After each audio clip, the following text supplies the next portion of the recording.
Dans ce petit village de moins de 300 habitants, ils étaient près de 35 000.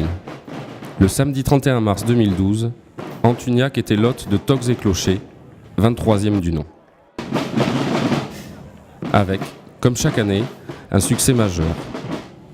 Une pleine réussite, notamment autorisée par la mobilisation des 35 bénévoles d'Antuniac 2012, association créée en 2009. 3 ans de travail autour de leur président, Yves Adrian, et une folle journée dans un village transformé en décor de cinéma. Au fil des rues, 11 scènes de grands classiques reconstituées, de Ben Huradon Camillo, en passant par les vignes du Seigneur. Travail d'Hercule au service d'une noble cause, la restauration du clocher d'Antuniac, avec la sauvegarde d'un retable et de 2 statues en bois dorées à la feuille.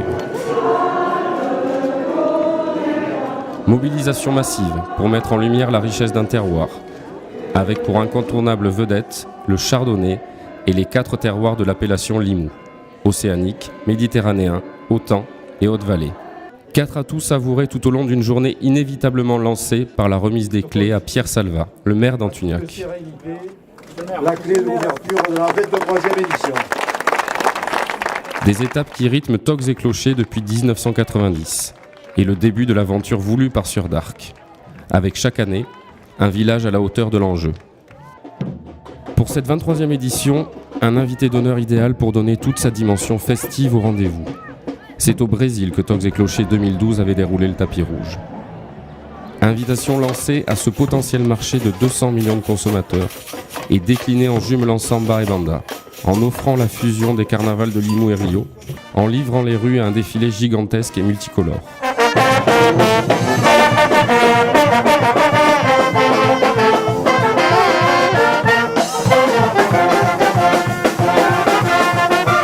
Une procession où se pressent les représentants des villages dont les clochers ont été sauvés, ou le seront, par cette grand-messe de la richesse viticole.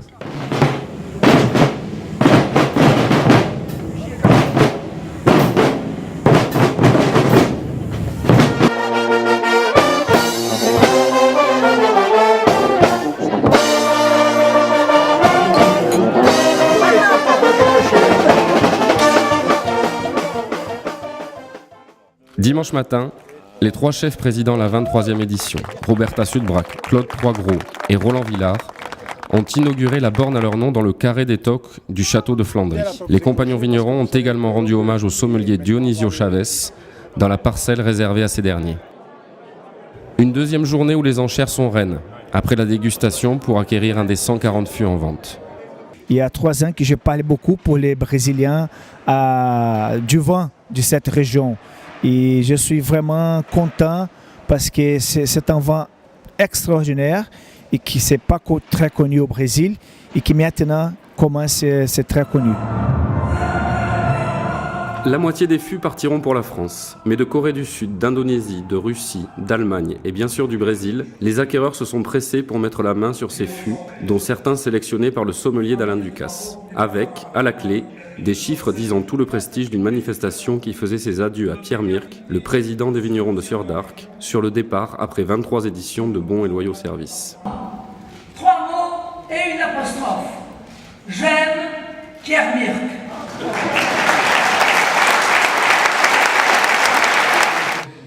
Au terme de la vente, 778 000 € et un record à 8 800 € pour un fût de la Serpent auront été engagés. C'est une vente qui a du cœur, c'est une vente qui a une âme. On sent les acheteurs très près des vignerons, très attachés à ces gens-là, à leur vigne, à l'ambiance qui règne aussi avec la fête au village la veille de la manifestation, la veille des enchères. Donc tous ces éléments font que ça amène de l'enthousiasme et pour les acheteurs et donc de bonnes enchères. De Brésil, il devait encore en être question le dimanche soir dans les assiettes, avec pour les 600 convives du dîner de gala, les trésors concoctés par 3 étoilés œuvrant au Brésil. À la tête des brigades, Roberta Sudbrac, Claude Troisgros et Roland Villard. 3 cariocas de naissance ou d'adoption, pour un feu d'artifice de saveur en écho à l'éclatant succès des enchères. On s'est déjà vu quelques fois à Rio, l'année dernière ici, c'est vraiment sensationnel, cette amitié qui peut se lier.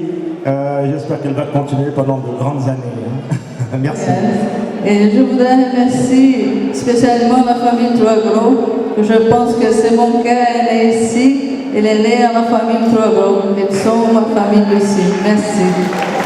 Bon, je dirais que cette mobilisation générale de tout le personnel de la société sur d'Arc fait que cette fête est un succès.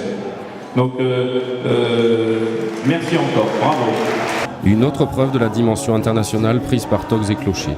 Un final en apothéose pour agrandir encore le territoire du chardonnay et de la bulle limouxine, présent sur tous les continents. En 2013, c'est à Villepasy et Gardy que Togs et Clocher donnent rendez-vous.